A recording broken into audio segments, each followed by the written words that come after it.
When you think of a car brand that makes fun, sporty cars that everybody can enjoy, who do you think of? Chevy, Honda, Ford, maybe Dodge? To me, the first thing that comes to mind is Mazda. From the Mazda Speed 3 wagon that could do highway pulls while hauling the family, to the subject of today's video, the humble Miata. With its pop-up headlights, lack of roof, and a fun, happy design, this was the perfect car for any car enthusiast. Welcome to today's video where we are going to go back in time to before the Miata was born.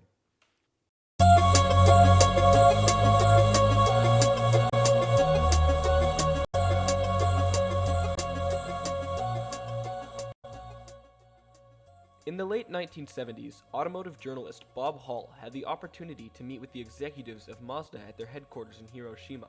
During this meeting, Hall had the opportunity to talk with Kenichi Yamamoto, Mazda's head of research and development. Yamamoto asked him, if you could make any car, what would you make? Hill excitedly ran up to the chalkboard and sketched out a quick design of a lightweight front-engined and rear-wheel drive car that would be fun to drive and affordable to the masses. Hall later told the story, I shifted into overdrive. While Mazda's RX-7, launched in 1978, is an A-plus sports car, the bugs and teeth, wind and hair, classically British Sportsters were expiring. My idea was to revive that category by recasting Mazda's 323 rear-wheel drive Econobox as a two-seat roadster. Unfortunately, Yamamoto put on his poker face, so I had no idea what he thought of my idea. After a brief discussion, we moved on to other topics.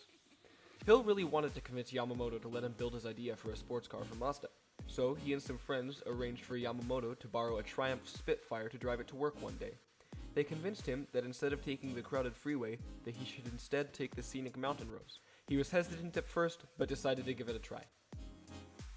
He arrived back at the Mazda headquarters and was immediately on board with the idea of a small rear-wheel drive sports car. A few years later, Hall received a call from Yamamoto saying that the American division was looking for a light sports car similar to what they had talked about earlier. A competition was then formed between the three divisions of Mazda.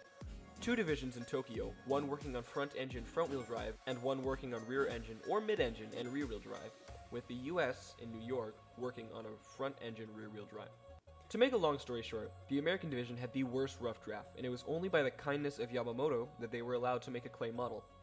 It turned out that the design translated so very well to full-size 3D that when it was first seen, someone in the back of the room shouted, "Build that one!" They then sent the design to the International Automotive Design Group to make a driving rolling prototype. After that, they shipped it off to Santa Barbara, California. Car guys and the media saw it and loved it. This was when they decided that they were officially going to build the Miata. While there were some complications with developing the production model, all ended well. Some changes they made were to shorten the wheelbase, but to do this, they needed to move the battery into the boot of the car due to the shrunken engine bay area. Hall was mildly upset at this, and so in retaliation for moving the battery, he adjusted the grille on the final clay model so that it would turn up and smile a little bit. And in 1989, Mazda started production. The result of all this was a small car that weighed in at just over 2,000 pounds, making it very light. The light weight, plus the wonderful and innovative suspension, made it a great car for carving canyons and taking to track days. In addition to the great suspension, it had an awesome little naturally aspirated 1.6-liter four-cylinder engine, putting out about 116 horsepower and 100 foot-pounds of torque. One other issue that the Mazda Miata faced during development was with the powertrain.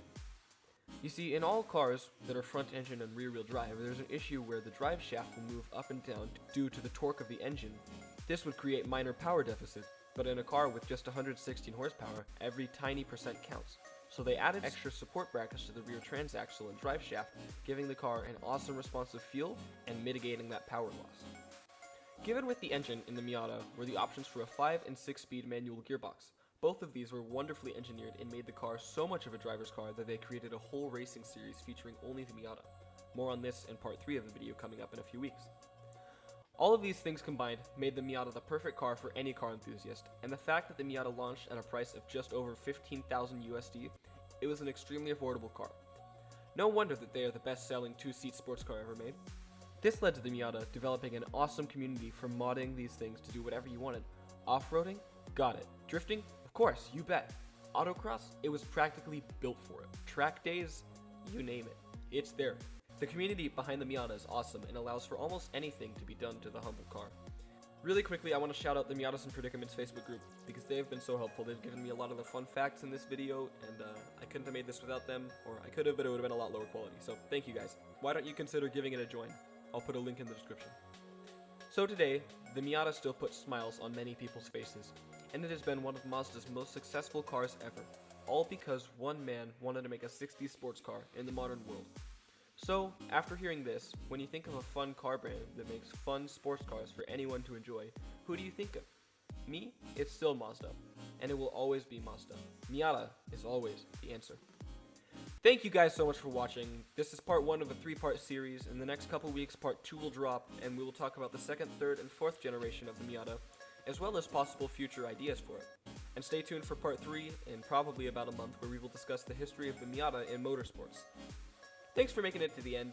Here is a chalky milk for all you fanboys. This has been Ryan Moore, and I'll see you guys next time.